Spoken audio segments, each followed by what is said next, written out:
우령의 유디오. 안녕하세요, 우령입니다. 여러분은 지금 어떤 공간에서 유디오를 듣고 계신가요? 사람마다 마음에 들어하는 장소, 또 오랫동안 기억에 남아있는 공간이 있을 것 같은데요. 오늘은 제가 시각장애를 처음 갖고 절대 잊혀지지 않는 공간에서 겪었던 일들에 대해 이야기해 보려고 합니다. 시각장애가 생기고 저는 집에 있지 않았어요. 처음에 시각장애인이 됐을 때 저는 병원에 오랜 시간 있었습니다. 저에게 찾아온 시각장애의 원인과 치료를 찾기 위해서였는데요. 저는 일산에 있는 국립암센터에서 저의 14살을 다 보냈습니다. 처음 입원한 병동은 위암병동이었어요.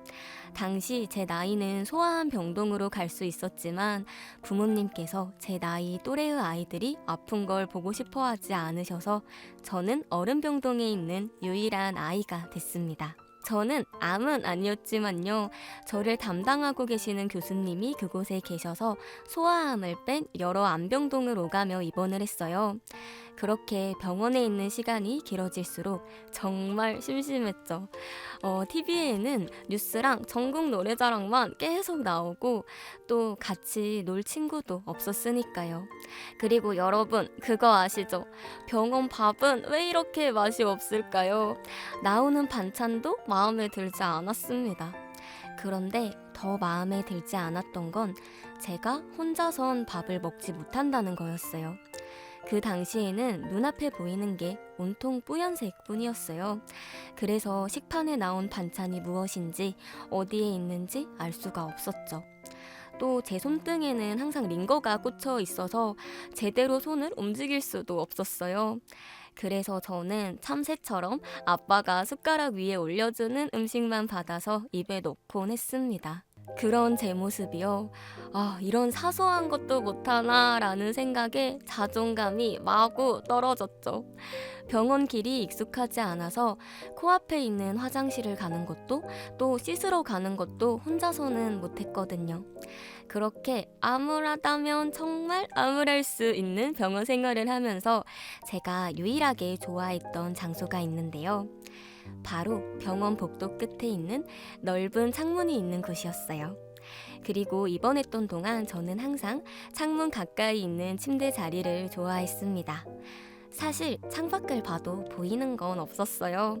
그냥 창틈 사이로 들어오는 바람이 좋았고 흐릿하게 번져 보이는 불빛을 느끼는 게 좋았고 바깥에서 노는 사람들의 목소리를 듣는 게 좋았습니다.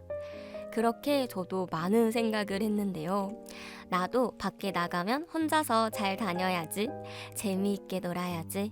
병원에 있는 동안 사람들의 도움만 많이 받은 것 같아서 밖에 나가면 스스로도 잘하는 사람이, 또 받았던 도움을 나만의 방식으로 되돌려주는 사람이 돼야지 라는 생각을 하곤 했습니다.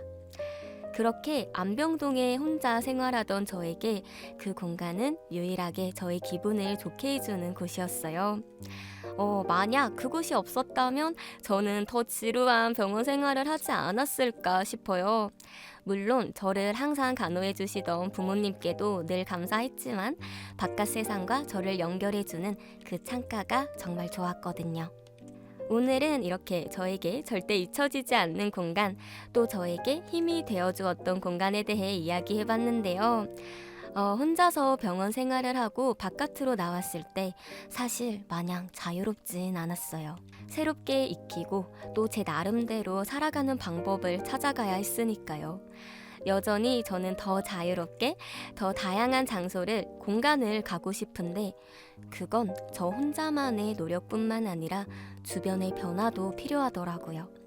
그 공간을 무엇으로 채우고 누구와 함께 하느냐도 중요하다는 걸 느끼고 있는 요즘입니다. 그리고 여러분, 오늘은 제가 이렇게 새로운 공간에서 유디오를 촬영하게 됐는데요.